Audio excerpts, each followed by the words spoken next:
Fellas, UFC 302 is this weekend and it is time to go through narratives that I disagree with going into this card, narratives that are being pushed by the MMA media and the MMA community that I just have to say I completely disagree with and I hate going into this card, whether it be on a certain fighter or a fight or whatever it may be. Narratives going into UFC 302 that I just can't stand and I've got to address. And then towards the end of the video, I'm going to be including some of my most confident picks to this card. So whether you're a dirty gambler or whatever, some of my most confident picks that if I had to bet the house on, I would go for these specific fighters by a specific method. But we'll go in there with the narratives first of all that I hate.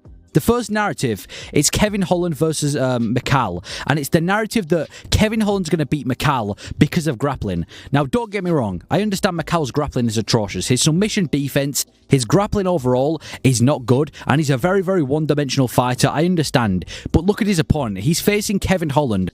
We said the exact same thing when Kevin Holland was fighting Wonderboy Thompson at MVP, where if he initiates the grappling, he's going to win, blah, blah, blah, and he never did. And guess what? He's not going to do it in this fight either. He's facing another fun striker in Maau in the featured fight of UFC 302. I just don't see Kevin Holland doing it, man. I feel like the fight is going to be predominantly on the feet, and I know people are going to bring up the fact that Holland submitted Chiesa or whatever. I mean, first of all, Chiesa's now just been matched up against Tony Ferguson. I mean, if that doesn't say enough about Chiesa, I don't know what will. In other words, he's washed. But second of all, Chiesa was the one who initiated the grappling against Kevin Holland, and he shot for a dodgy takedown. Holland capitalized on that by getting the Dorse choke. And if you think for a second that Maau is going to initiate grappling and go into this fight, you need to stop betting immediately. So even though you can pick Holland to win by striking or whatever, and it's going to be a competitive fight on the feet, people are leaning way too heavily into the fact that Macau's a bad grappler.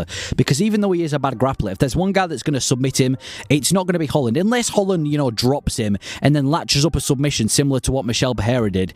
I really don't see Holland submitting him or out-grappling him purely because I don't think he's going to initiate it in the first place. So that's the first narrative. I've heard a few people predict Holland to beat Maau because of grappling, and I just disagree with that. So that is the first narrative. The next narrative is all the way in the main event, and it's people completely writing off Dustin Poirier. I get it. He's facing pound for pound number one in the world, Islam Makhachev. He's facing the best. He's facing a guy with Khabib Nurmagomedov in his corner who has beaten Dustin Poirier before. So all the stars are aligned for Dustin Poirier to lose this fight, and that is exactly why I am picking Dustin Poirier to win this fight. I mean, first of all, he's got a chance of clipping Islam, right?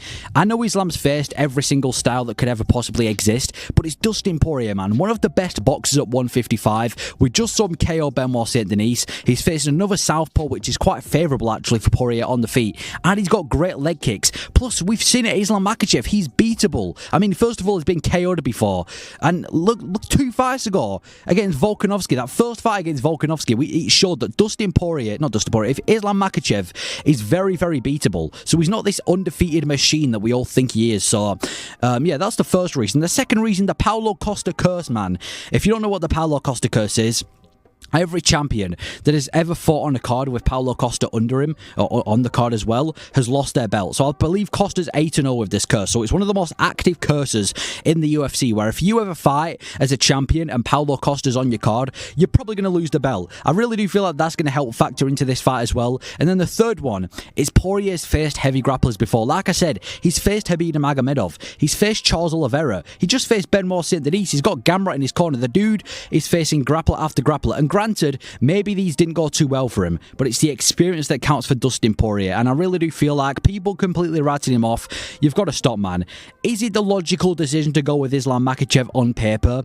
I guess it is, but listen, it's his third chance at an undisputed belt, probably going to be his last fight, and I feel like you've just got to bet Dustin Poirier to get it done. Whether it be the MMA gods or Dustin Poirier finding a way to get it done, I just think Dustin Poirier is going to land a big shot at some point in the fight and beat Islam Makhachev, because nobody, and it just doesn't make sense. It doesn't make sense, and that's why I'm going Dustin Poirier to win this fight. So, Dustin Poirier, people saying that he has no chance, you've got to give him somewhat of a chance. The next narrative is in the featured prelim, and it is between Roman Kopylov and Cesar Almeida.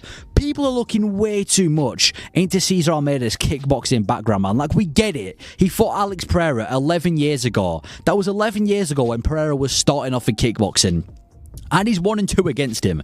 So it's not like he's this up-and-coming prospect who has, 2 wins over Alex Pereira, like it's some sort of Pereira Adesanya situation. No, he's 1-2 against him, and it was 11 years ago. The last guy that Cesar Almeida was able to beat in kickboxing, I mean, first of all, it was all the way back in 2022, and it was against a guy with a record of 4 wins and 4 losses. Before that, it was a guy with more losses than wins in both kickboxing and MMA. So it's not like he's coming off the highest opposition. He's 37 years old, and he's facing Roman Kopylov, who, like I said yesterday, one of the best unranked, well, not yesterday, but my prediction video, but he's one of the best unranked strikers in the UFC. He's such a good striker at picking people apart, and I feel like if you're gonna pick Cesar Almeida, base it off his fight in the UFC, not because he fought Pereira 11 years ago. And I understand he's a top-level kickboxer, he's managed to make it into glory kickboxing and whatever. I'm not calling him a bad striker, but people are leaning into that way too heavily to predict this fight. Look at how he did in the UFC, and look at how Kopylov's been doing in the UFC. That is why I'm picking Kopylov to win this fight. So I've just got to get that out the way for the featured prelim.